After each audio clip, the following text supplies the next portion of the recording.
Bérengère Cernon, comment vous avez accueilli la proposition d'Édouard Philippe d'ouvrir sa porte et de reprendre les négociations ?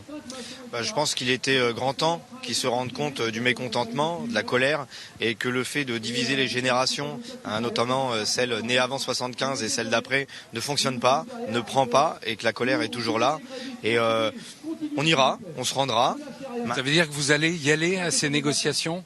On ira à ces négociations qui, je l'espère, seront des vraies négociations et non pas des discussions ou juste des explications de texte, mais qui comprennent bien, quand même, que nous demandons toujours le retrait de ce projet de loi qui est absolument terrible. Sur l'âge pivot, les 64 ans, quelle est votre position à la CGT cheminot ?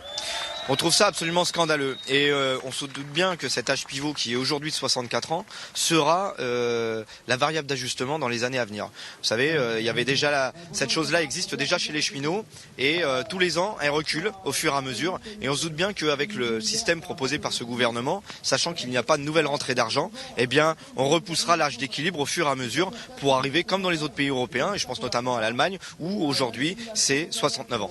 Bérengère Cernon, mardi 17, énorme mobilisation, en tout cas vous l'appelez, de vos vœux.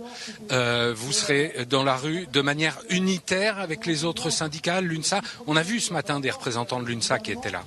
Oui, le 17, on appelle à un raz-de-marée, voilà, un raz-de-marée humain, de personnes qui défilent dans les rues, qui expriment leur mécontentement, qui neige, qui pleut, qui vente. Voilà, c'est maintenant que ça se joue, c'est maintenant qu'il faut y aller, il faut plus hésiter. Maintenant, on a le projet de loi, on sait à quelle sauce on va être mangé, allongement de la durée de travail, baisse des pensions. Voilà, faut y aller. Et oui, ce sera dans l'unité.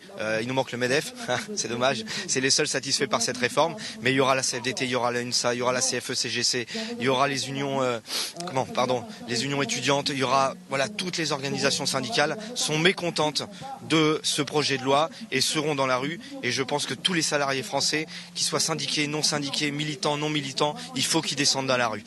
Merci beaucoup.